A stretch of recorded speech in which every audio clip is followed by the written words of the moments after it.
나는 지금도 잊지 못한다. 가난이 만들던 공기의 무게, 선택권이 없다는 절망, 무엇 하나 내 힘으로 바꿀 수 없다는 무력감.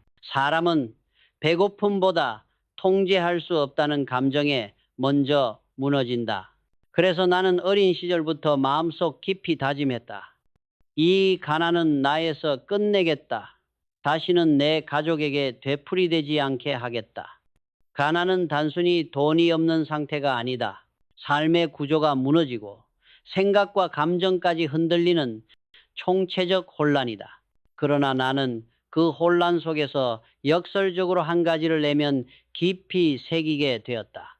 돈은 숫자가 아니라 삶의 질서를 유지하는 힘이라는 사실이다.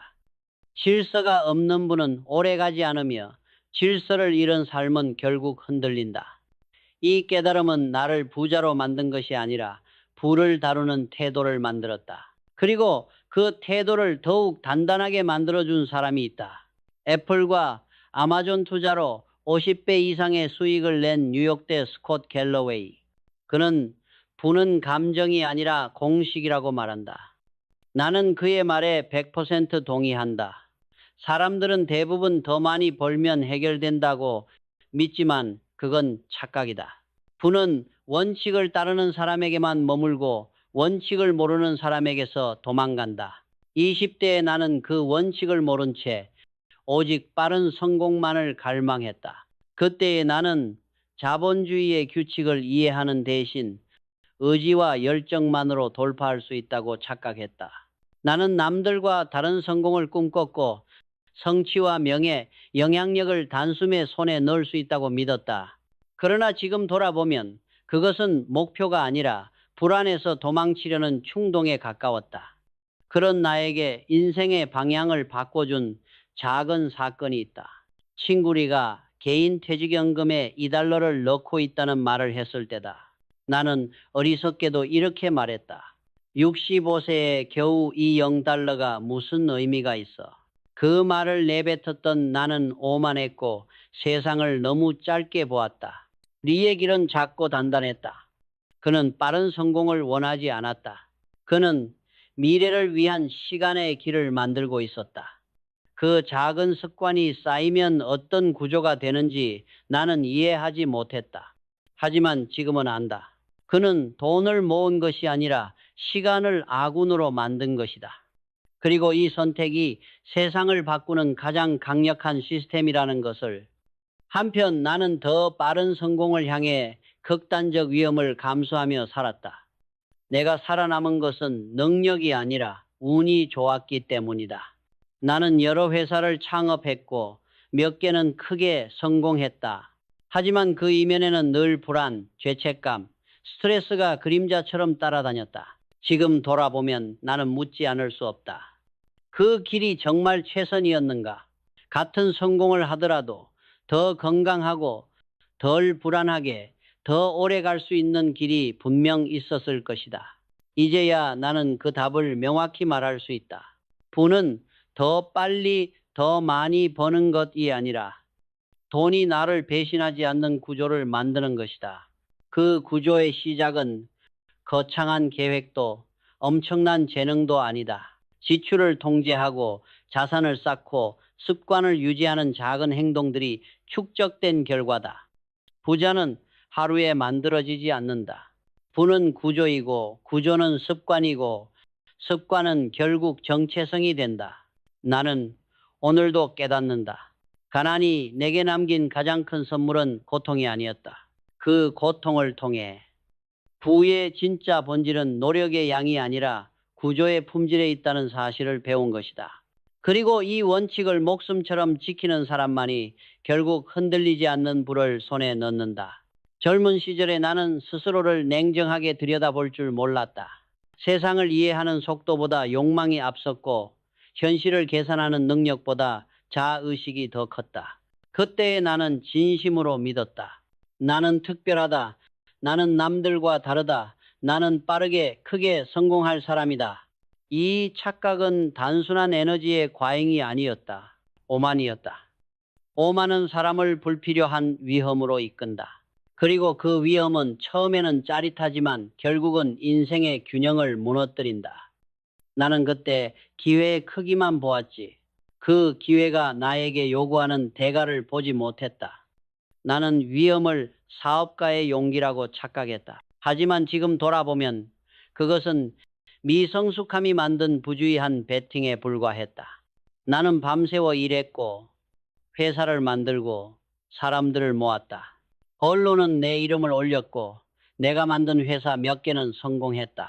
그러자 나는 더 단단해지기보다 더 들떠 있었다. 마치 세상이 나를 위해 설계된 것처럼 느끼며 과신했다. 그러던 어느 날 오랜 친구 리와 돈 이야기를 나누게 되었다. 그는 자신이 IRA 계좌에 매달 소액을 넣고 있다고 했다. 그 말이 나에게는 우스웠다. 나는 조롱하듯 말했다. 65세에 겨우 몇천 달러가 무슨 도움이 되겠어? 그 말을 내뱉은 나는 지금 생각하면 부끄러울 정도로 세상을 몰랐다. 리의 방식은 느리고 작고 별 볼 일 없어 보였다. 그러나 그 길은 잔잔하지만 단단했고 불필요한 불안이 없었고 무엇보다 시간이라는 가장 강력한 무기를 편들게 하고 있었다. 당시 나는 오로지 한 방만을 바라보며 살았다.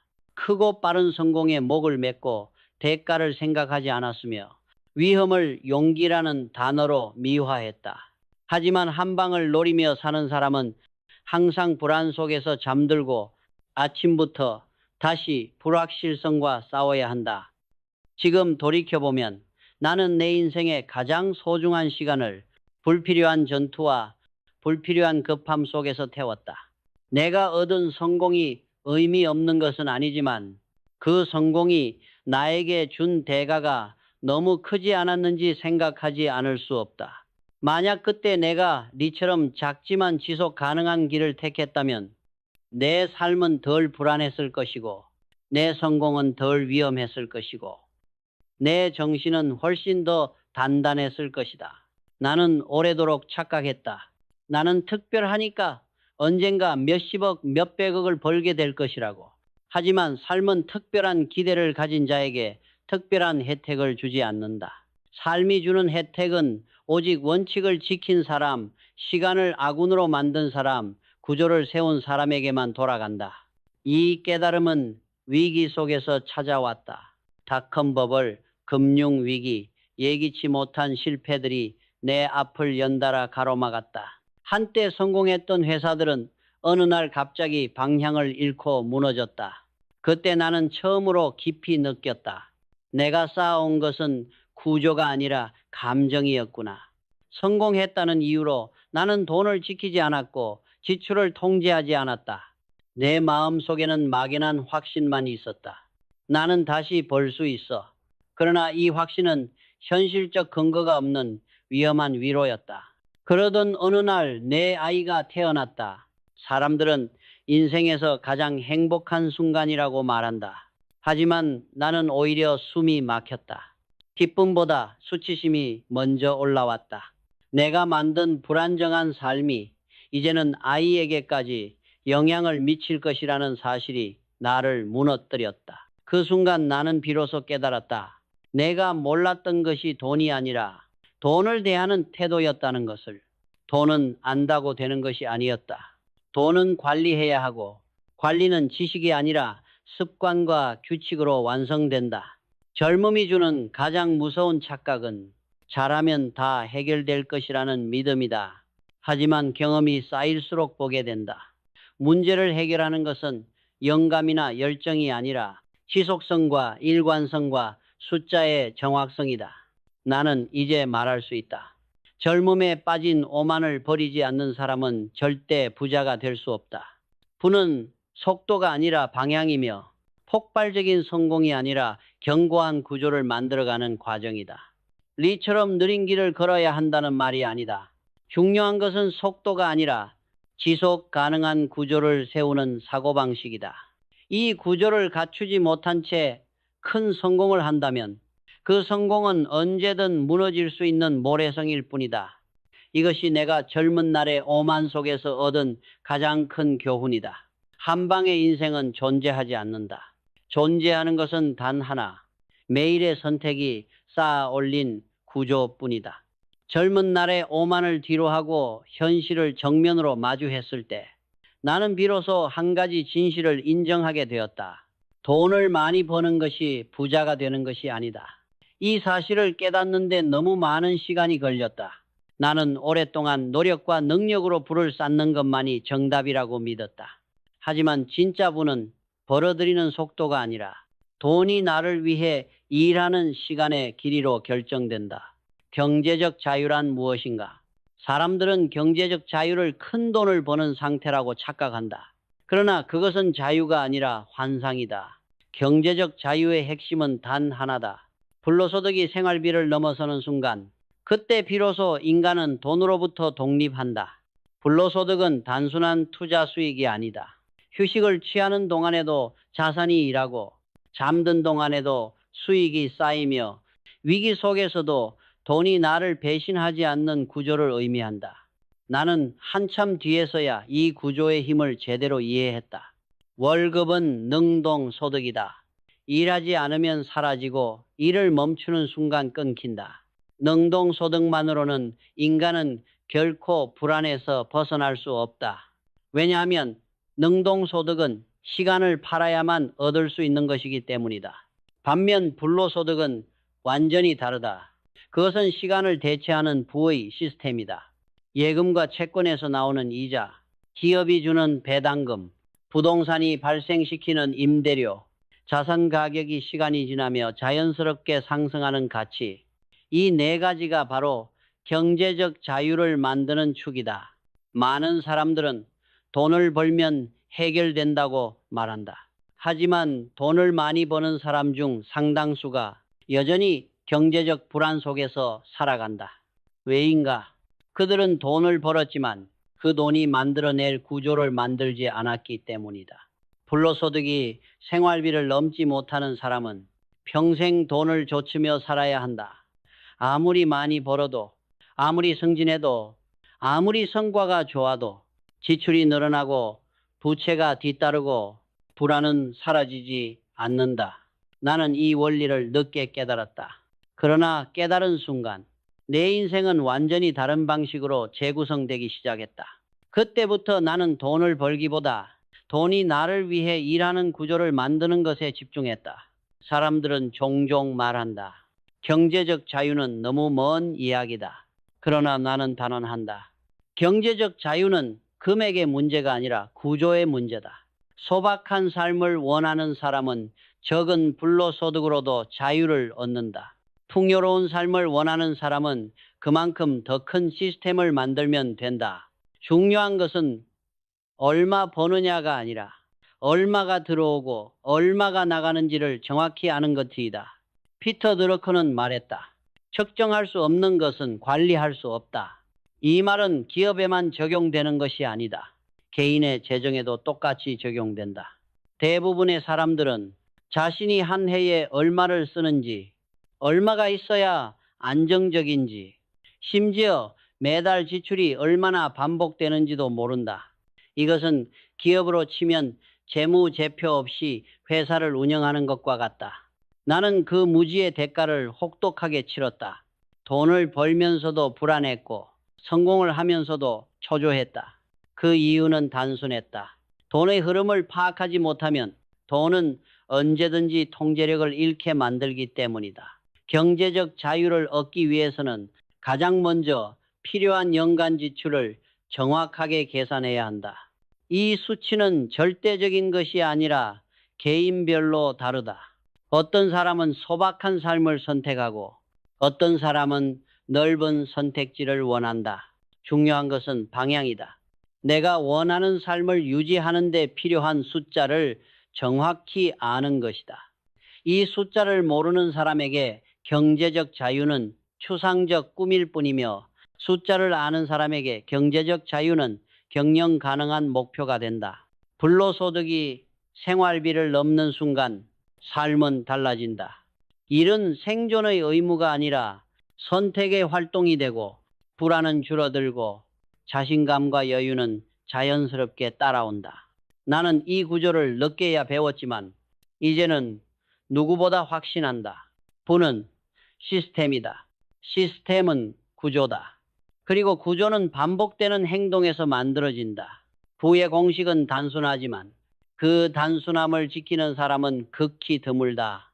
그러나 그 드문 사람들이 결국 부와 자유를 손에 넣는다. 경제적 자유의 구조를 깨닫기 전 나는 오랫동안 한 가지 착각에 사로잡혀 있었다. 나는 특별하기 때문에 언젠가 큰 돈을 벌 것이고 그때 가서 정리하면 된다. 이 착각은 성공을 향한 자신감이 아니라 현실을 외면하는 위험한 위로였다. 사람은 자신이 듣고 싶은 말에 가장 쉽게 속는다. 나는 나 자신이 만든 그 환상에 속아 살았다. 이 착각은 작은 균열처럼 보이지만 그 균열은 시간이 흐를수록 인생 전체를 갈라놓는 깊은 틈이 된다. 나는 돈을 버는 법은 알았지만 돈을 다루는 법은 몰랐다. 그리고 돈을 다루지 못하는 사람은 돈이 많아져도 결국 불안을 벗어나지 못한다. 닷컴 버블이 터졌을 때 나는 처음으로 그 사실을 온몸으로 체험했다. 한때 폭발적인 성장을 보이던 회사들은 흔들리기 시작했고 기회라고 믿었던 것들은 줄줄이 파울이 되었다. 그러나 나는 인정하지 않았다. 내 실패를 시장의 탓으로 돌렸다. 기업가에게 가장 위험한 태도는 자신의 과오를 외부 요인으로 포장하는 것이다. 나는 더 큰 위험을 감수했고 더 과감한 베팅을 했고 더 빨리 성공해야 한다는 강박에 시달렸다. 그러나 강박은 전략이 아니었다. 그것은 불안이 만든 조급함이었다. 문제는 실패 그 자체가 아니었다. 실패 속에서 내가 무엇을 배우지 못했느냐가 문제였다. 위기는 반복되는데 나는 여전히 과거의 방식으로 대응했다. 그 결과 내가 번 돈만큼 혹은 그 이상을 잃어버렸다. 그러나 진짜 위기는 그 다음에 찾아왔다. 내가 스스로 만들어낸 소비의 함정이었다. 돈을 벌수록 더 많이 쓰고 소득이 늘수록 지출도 자연스럽게 따라오며 큰 돈을 벌면 마치 성공이 영원할 것처럼 착각하는 그 흔한 자만에 나도 빠져 있었다. 나는 소비를 보상이라고 생각했다. 열심히 일했으니, 성과를 냈으니 조금은 누려도 된다고. 그러나 그 보상은 나를 더 강하게 만드는 힘이 아니라 나를 흐트러뜨리는 약한 감정의 배출구에 불과했다. 그때 나는 이해하지 못했다. 돈을 쓰는 습관이 바뀌지 않으면 아무리 돈을 벌어도 부는 결코 쌓이지 않는다는 사실을, 지출이 소득의 속도를 따라잡는 순간 부는 구조가 아니라 환상이 된다. 그러던 어느 날 나에게 인생에서 가장 무거운 순간이 찾아왔다. 바로 내 아이가 태어난 날이었다. 사람들은 그 순간을 축복이라고 말한다. 그러나 나는 축복보다 먼저 두려움과 수치심이 올라왔다. 내가 만든 불안정한 재정 구조 위에 아이의 미래까지 올라타 있다는 사실이 나를 끝없이 흔들었다. 그 순간 나는 처음으로 나 자신에게 질문했다. 나는 무엇을 놓치고 있었는가? 나는 돈을 벌기 위해 공부했고 시장과 기업을 분석했으며 MBA도 마쳤다. 그러나 정작 중요한 돈을 다루는 능력은 습관과 태도에서 시작된다는 사실을 몰랐다. 내 실패의 근본 원인은 지식의 부족이 아니었다. 자제력의 부족이었다. 영국의 한 연구에서 밝혀졌듯이 사람들이 빚더미에 오르는 가장 큰 이유는 금융 문맹이 아니라 자제력 부족이다. 나는 이 사실을 너무 늦게 깨달았다. 지출 패턴은 인생의 구조를 보여준다. 한 달은 아껴 쓰고 다음 달은 펑펑 쓰는 사람은 부자가 될 수 없다. 어떤 구조도 일관성이 없으면 무너진다. 나는 그때까지 돈을 버는 능력을 실력이라고 착각했지만 사실 진짜 실력은 버는 돈보다 적게 쓰고 남은 돈이 나를 위해 일하도록 만드는 능력이었다. 나는 실패와 위기를 통해 배웠다. 부를 이루는데 가장 중요한 요소는 기회나 재능이 아니라 지속적인 절제, 지속적인 관찰, 지속적인 원칙 준수라는 사실이다. 사람은 큰 돈 때문에 무너지는 것이 아니다. 작은 소비, 작은 방심, 작은 오만이 시간 속에서 누적되며 인생을 무너뜨린다. 나는 그 무너짐의 과정을 직접 경험했다. 그리고 그 경험이 나에게 단 하나의 결론을 남겼다. 돈을 다루지 못하면 돈은 반드시 인간을 다룬다. 돈을 버는 능력은 사람마다 다르다. 그러나 돈을 지키는 능력은 극소수만이 갖고 있다. 나는 오랜 시간을 돌아보며 깨달았다. 경제적 자유를 가르는 것은 능력의 차이가 아니라 지출을 다루는 태도, 즉 자제력의 구조화다. 자제력을 감정이 아니라 시스템으로 만드는 순간 돈은 비로소 주인을 알아본다. 사람들은 흔히 말한다. 절약이 중요하다. 하지만 절약은 방법이 아니라 결과다. 그 결과를 만들기 위해 필요한 것은 생각보다 훨씬 더 단순하고 훨씬 더 냉정한 규칙들이다. 그 규칙 중 가장 중요한 첫 번째 원칙은 이것이다. 약속된 지출을 만들지 마라. 약속된 지출은 우리의 미래를 잠식한다. 자동차 할부, 카드 할부, 렌탈비, 사고 나중에 내기, 문화, 이 모든 것은 우리가 아직 벌지도 않은 돈을 미리 쓰도록 만드는 함정이다. 사람들은 이것을 편리함이라고 부른다. 그러나 편리함은 언제나 비용을 요구하고 그 비용은 우리의 자유를 조금씩 갉아먹는다. 나는 젊을 때 이 사실을 알지 못했다. 수입이 늘어나면 할부도 감당할 수 있다고 생각했고 지금 이 정도 쓰는 것은 문제없다고 스스로를 납득시켰다. 그러나 미래의 지출을 현재의 판단으로 결정하는 순간 우리는 이미 자유를 잃고 있었다. 내 재정의 가장 혼란스러운 시기 역시 약속된 지출이 가장 많았던 시기였다. 두 번째 원칙은 더 단순하지만 훨씬 더 엄격하다. 지출 패턴의 일관성을 만들어라. 한 달은 아껴 쓰고 다음 달은 급격히 소비하는 사람은 절대 부자가 될 수 없다. 지출의 리듬이 불규칙한 사람은 예산이 흐트러지면 저축이 사라지고 저축이 사라지면 투자를 할 여력이 없다. 나는 이 원칙을 회사 경영과 동일하게 본다. 기업이 매달 비용 구조가 달라진다면 그 회사는 안정성을 잃는다. 사람도 똑같다. 지출은 개인의 재무 손익계산서이고 일관성은 그 손익계산서를 안정시키는 기초 체력이다. 세 번째 원칙은 가장 단순하면서도 가장 많은 사람들이 무시하는 질문 하나다. 이 소비는 정말 필요한가? 이 질문을 던지는 데는 3초 걸린다. 그러나 3초의 질문이 30년의 미래를 바꾼다.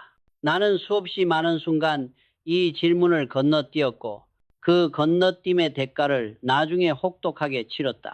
우리는 종종 열심히 일하는 자신을 보상하고 싶어 한다. 그러나 보상은 언제나 감정의 순간이고 감정의 순간에 이성은 약해진다. 나는 그 약함을 오랫동안 인정하지 않았다. 그러나 인정하지 않으면 약점은 사라지지 않는다. 오히려 감춰진 약점이 더 큰 위기를 부른다. 부자는 돈을 많이 버는 사람이 아니라 돈이 새어나가는 구멍을 빠르게 발견하는 사람이다. 가난한 사람은 큰 돈이 없어서 가난한 것이 아니다. 작은 소비, 작은 충동, 작은 무지가 날마다 삶을 파고들기 때문이다. 구멍이 메워지지 않은 그릇은 물을 아무리 채워도 결국 비게 되어 있다. 나는 스스로에게 이렇게 말했다. 돈을 늘리는 것보다 먼저 돈이 사라지는 루트를 차단하라. 이 단순한 원칙이 경제적 안정의 70%를 결정한다. 나머지 30%가 투자, 성장, 기회다. 그러나 대부분의 사람은 이 순서를 뒤집는다. 돈이 새는 구조를 방치한 채 투자와 기회를 논한다. 그러나 기회는 구조가 있는 사람에게만 온다. 돈은 물과 같다. 흐르는 방향이 정해져 있지 않으면 흩어지고 사라진다. 반대로 흐름을 관리하면 작은 양도 강을 만들고 강은 결국 바다에 닿는다. 부의 구조란 결국 흐름을 설계하는 일이다. 나는 늦게 배웠지만 그 누구보다 확신한다. 돈은 벌어야 쌓이는 것이 아니라 세지 않아야 쌓인다. 이는 부자의 철학이 아니라 삶을 안정시키는 가장 기본적인 원리다. 돈을 지키는 힘은 절제에서 나오지만 절제는 의지에서 나오지 않는다. 절제는 규칙, 시스템, 구조에서 나온다. 인간의 의지는 늘 흔들리지만 구조는 흔들리지 않는다.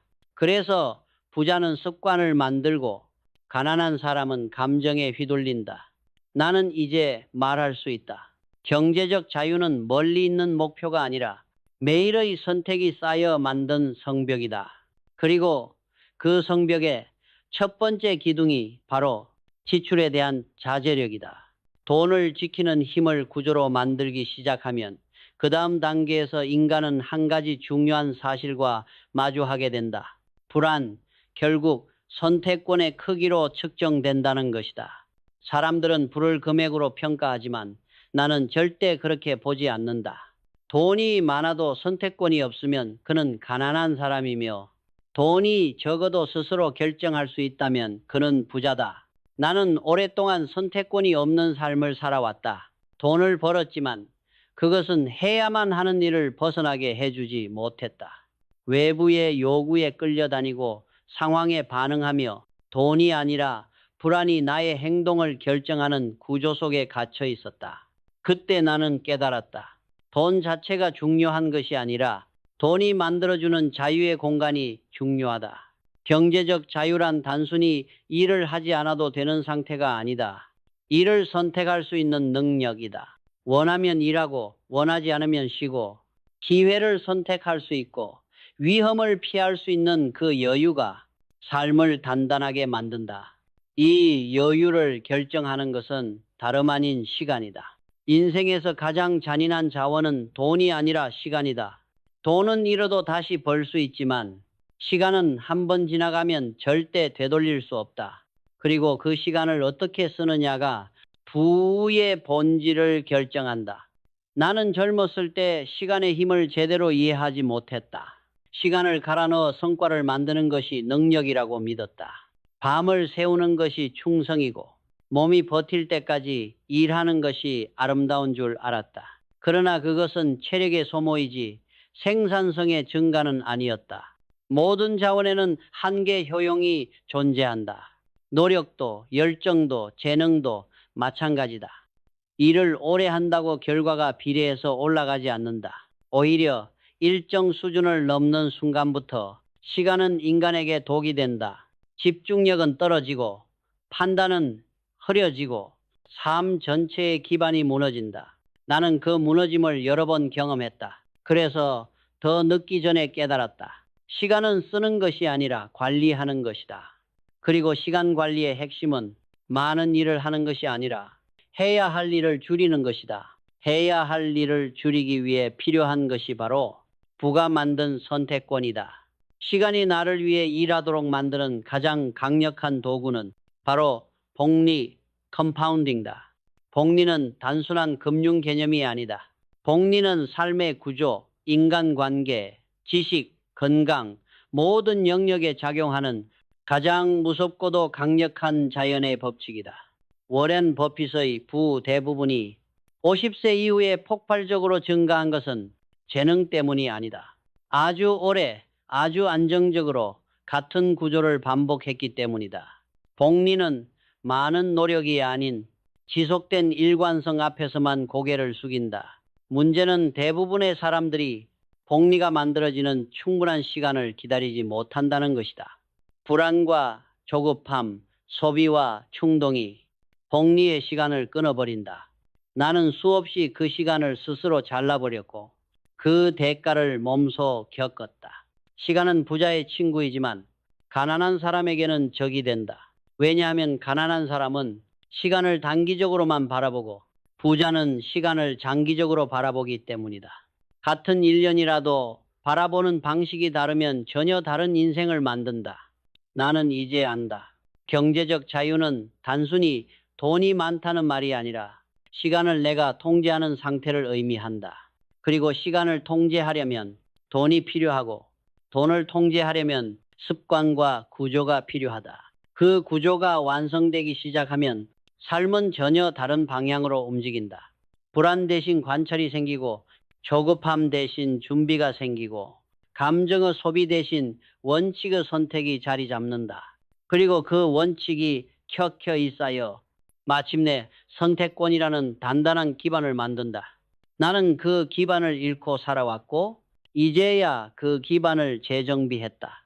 그래서 누구보다 확신한다. 돈은 목적이 아니라 시간의 도구이며 시간은 인생의 방향을 결정하는 최종적 자산이라는 것을 부의 구조를 만들기 시작하면 사람은 또 다른 현실과 마주한다. 그 현실은 우리가 피할 수 없는 단어, 바로 불확실성이다. 세상은 예측 가능한 순간보다 예측 불가능한 순간이 훨씬 많다. 우리는 경제 위기, 건강 문제, 사고, 전쟁, 팬데믹과 같은 삶을 뒤흔드는 사건들을 원치 않아도 맞이해야 한다. 그러나 대부분의 사람들은 이런 불확실성을 막연한 두려움으로만 바라보고 대비하지 않는다. 나는 오래전부터 알고 있었다. 위기는 언젠가 반드시 온다. 그러나 내가 몰랐던 것은 그 위기가 언제 오는지가 아니라 그 위기에 어떻게 대비되어 있느냐가 삶의 질을 완전히 갈라놓는다는 사실이다. 나는 수많은 기회를 얻었고 그 못지않게 많은 위기를 마주했다. 닷컴 버블의 붕괴, 금융위기, 시장의 급락, 내가 통제할 수 없는 외부 요인들이 한순간에 모든 것을 흔들어 놓았다. 그때마다 나는 준비되지 않은 자가 얼마나 쉽게 무너지는지, 준비된 자가 얼마나 쉽게 버텨내는지를 목격했다. 위기를 버티는 첫 번째 도구는 거창한 전략이 아니다. 바로 비상금이다. 비상금은 단순한 돈의 문제가 아니라 즉시 대응할 수 있는 능력이다. 자동차가 고장나고 갑작스러운 이사가 필요하고 예상치 못한 의료비가 발생하는 순간 비상금이 없는 사람은 선택권이 없다. 그는 빚을 질 수밖에 없고 그 빚은 또 다른 불안의 사슬을 만들며 삶을 더욱 조이기 시작한다. 나는 비상금의 의미를 늦게 이해했다. 과거에는 빚을 지면 갚으면 된다고 쉽게 생각했다.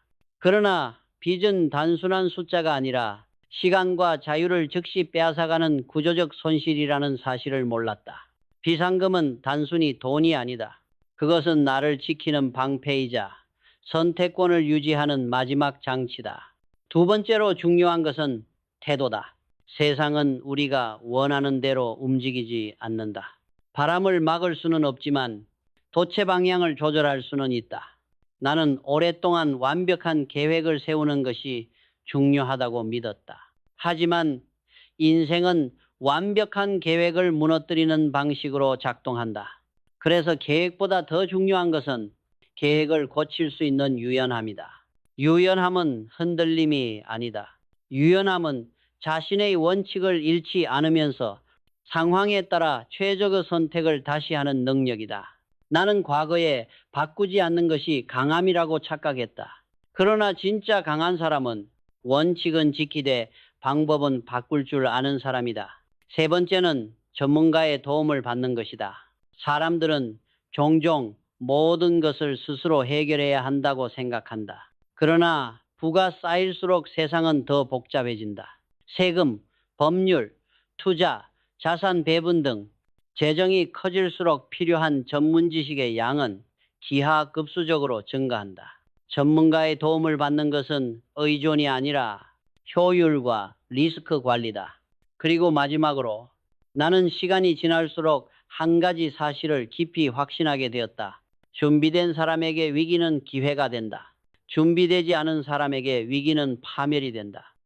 준비된 사람은 위기 속에서도 공황이 아닌 관찰을 하고 두려움이 아닌 판단을 하며 도망이 아닌 설계를 한다. 그들은 흔들리지 않는 기반이 있고 기반 위에서 다시 선택하고 다시 일어선다.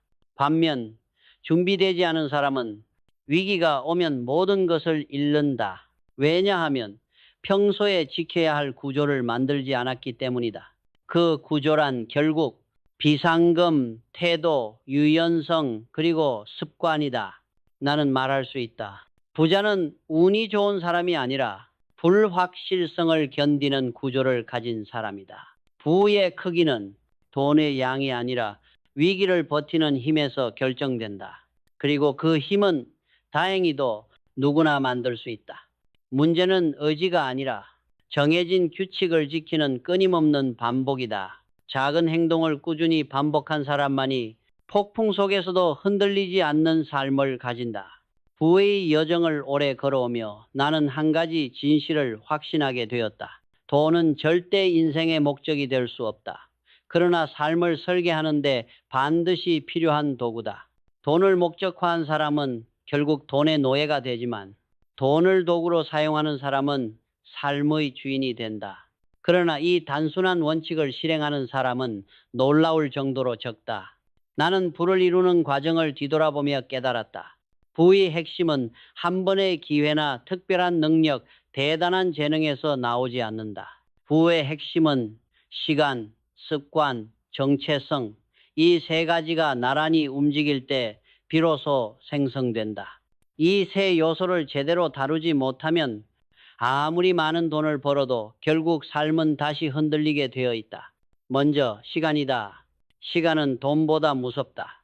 돈은 잃으면 다시 모을 수 있지만 시간은 잃는 순간 영원히 사라진다.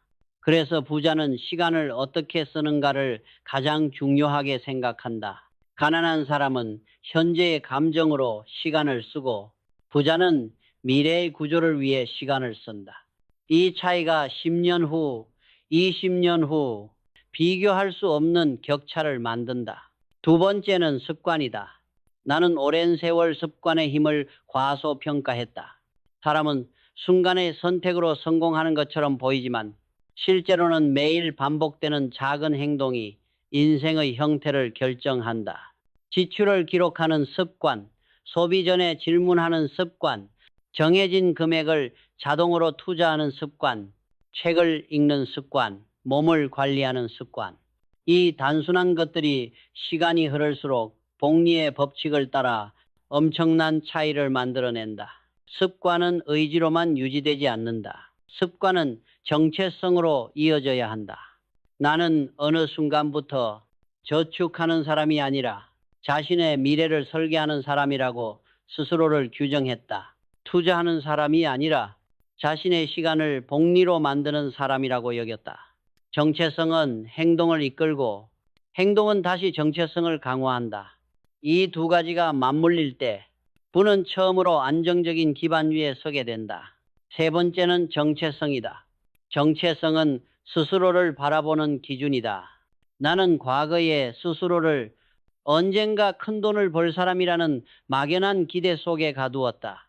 그러나 그 기대는 행동의 근거가 되지 못했고 오히려 나의 관리를 흐트러뜨렸다. 정체성은 미래의 환상이 아니라 현재의 행동을 가능하게 만드는 확고한 기준이어야 한다. 정체성이 자리 잡으면 사람은 선택에서 흔들리지 않게 된다. 누군가는 소비로 감정을 달래지만 정체성이 분명한 사람은 나는 이렇게 사는 사람이다라는 내적 기준으로 감정을 넘어선 선택을 한다. 이 기준이 바로 부의 출발점이다. 나는 이 세 가지가 흔들릴 때 내 삶 전체가 흔들렸다는 사실을 기억한다. 시간을 낭비하면 습관이 무너졌고, 습관이 무너지면 정체성도 사라졌고, 정체성이 사라지면 다시 불안이 찾아왔다.